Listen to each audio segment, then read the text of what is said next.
Welcome, I'm Dr. Tom Warren, and you're watching The Plant Doctor. What I want to show you how to do today is how to take a soil sample. So this is a buddy of mine's land that he's kind of hired me on as a consultant to figure out what is going to be conducive to doing with this land. And the first thing that we need to do is to take some soil samples. So this land here, there's a pond in the middle, and there's a right side of a pond, there's a left side of a pond, and there's a top side of the pond over by the road, if you can see it behind me. And so we're going to take soil samples. We're going to kind of divide this land up into 3 different parts. We'll call it right side pond, left side pond, roadside. And we're going to see what the soil chemistry is for this. And really all you need is like a little hand trial, or I'm going to use what's called a pro plugger here. And I'm just going to go through and I'm going to take random samples throughout this plot, just like so. And I'll take another one over here. And I'm going to go through this entire field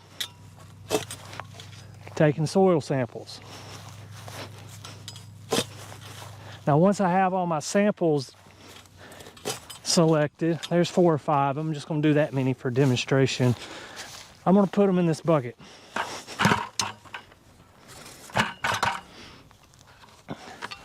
And then once we have them in the bucket, what we want to do is mix them all up into a homogeneous mixture.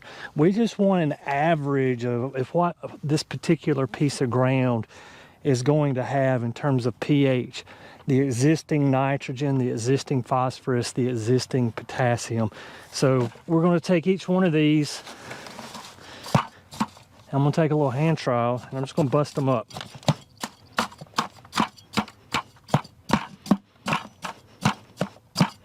So now that I have my soil kind of mixed up the way I want it in my bucket, the next thing I'm going to do is this. This is a soil sample box. So if you live in the United States of America, your state has a land grant institution. In my case, I live in Alabama. My land grant is Auburn University. If I lived in Georgia, it'd be the University of Georgia. If I lived in South Carolina, it would be Clemson. If I lived in Oregon, it would be Oregon State. You can look up your land grant university. Each one of them is going to have a soil testing laboratory. I've seen online companies that will run your soil test for $50 or $60. You are getting ripped off, because I can get a soil sample done for 10 bucks by my land grant university. And I'm sure that Georgia and Clemson and Michigan State and Kansas State and Texas A&M are all going to be roughly the same. So you can go to your county extension agent office. In my case, it's at the county courthouse. And you can talk to their front desk and you can get as many of these as you want for free. This is a soil test box. So basically all we're going to do, we're going to take this, it says close first, we're going to close that tab. These 2 tabs go in, those 2 tabs go in first, sorry. So this says close first. We'll close those 2 tabs first. We're going to close this tab second. And the last tab, it's got a little sticky on it right here. We've got our box, okay? So for the purposes of filming, I just put the box down in the 5-gallon bucket. So now what we want to do is this soil that we have mixed up homogeneously, we're just going to grab some at random until this box is full.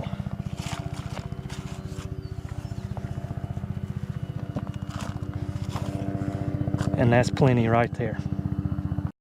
So next thing we need to do is close the top. It's just like the bottom side. You fold the short corners in first. You fold that other tab in. You take your adhesive off. Put that on. That is sealed up. Okay. Then we're going to put our information on here.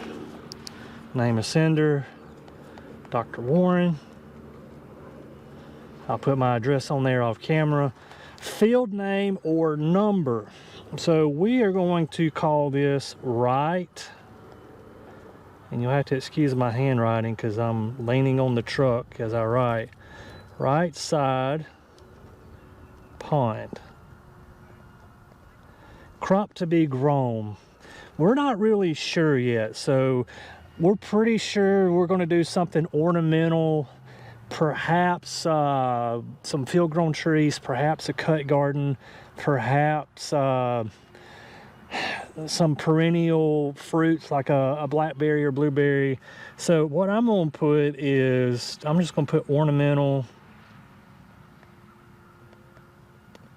tree and shrub for now, because really all I'm after is the chemistry of the soil in this box.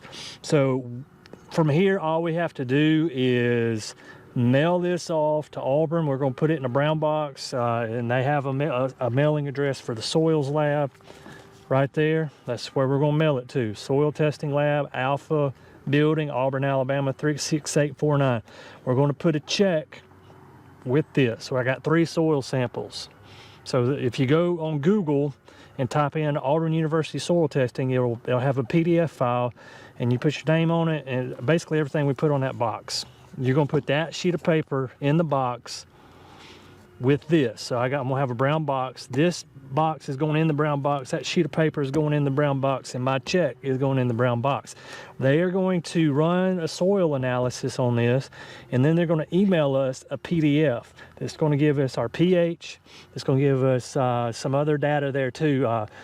It's going to tell us how much nitrogen we need per acre or per thousand, how much phosphorus, how much potassium, if we need lime, how much lime. We're going to get a ton of useful data out of just spending $10 plus shipping for this one soil sample. So we're going to do 3, it'll be $30 plus shipping.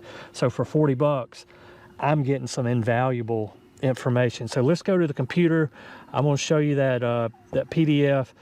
And once I get my soil results back, I'm going to sit down in front of the computer and walk you through what we have. So this is what we get in return for our soil sample. So the soil sample, you saw me write on the box. I think I put right side pond. I went in, that box was, I was leaning on the truck. My handwriting was sloppy. So I went back, I renamed it west side. And then we got left side. So orientation, standing from the road, looking back towards the pond, left side pond, and then the road side would be up by the road. So let's look at this. So we put ornamental trees and shrubs. It gives us our crops that we were going to grow. All right, it gives us a soil group. So our soil group is 1. Gives you pH. 5.5, 5.5, and 4.9. So that's very typical of our area, is to have some low pHs. And actually, 6 to 6.5 is ideal for most crops. If you're doing something in the Ericaceae or the acid-loving family, so something like a azalea, rhododendrons, blueberries, this lower number here is actually really good. So this is kind of crop dependent. We may have to lime a little bit here, but it's given us our phosphorus. So on that side we took the soil sample on, our phosphorus is a medium, so it's a medium, so you get low, medium, and high for everything. Potassium's low, and then magnesium's high. There's a lot of magnesium, and there's a lot of calcium in there. So that is showing us some valuable information here. Recommendations on this is 1 ton per acre to bring our pH up. So our limestone here, so lime raises the pH of the soil. The recommendation is to put 1 ton per acre. It's going to raise this number here. Put down 120 pounds of nitrogen per acre. Phosphorus, 60 pounds. And then our potassium, we want 120 pounds. So that's for that sample that we took on camera. So the other two left side of pond, you can see here, our phosphorus and potassium look pretty good. Nothing's needed there. And then roadside the same. Going to need a little bit more lime if we elect to grow a crop that's not an acid lover. I'm thinking here we may grow some blueberries up there, because that's some really nice numbers to grow something that loves acid. But if we wanted to raise the pH, instead of doing 1 ton, we need 1.5 tons. Reason being is it's a lower pH. The lower the pH there is, the more lime you're going to need to raise it up. So it gives us a ton of comments down here. So comment 1, soil acidity, low pH can be corrected with either dolomitic or calcitic lime. Easy enough. Note number 2, per 100,000 square feet, apply 1 quart of AAA equivalent in early spring and then apply 1 pint of 15-0-15. So that's comment 2. So you see your comments here, comment 1, comment 2, comment 3, comment 4, comment 5. So you correspond the comments in these rows for what's down here. And so it gives us all sorts of comments. I'm not going to read through every single one of these because I don't want to insult your intelligence. I just want to give you a look at what this looks like. Okay, so you get a ton of information for just a little bit of money here, and that's it. That's what I wanted to show you guys. So guys, thanks for watching The Plant Doctor, and until next time, happy gardening.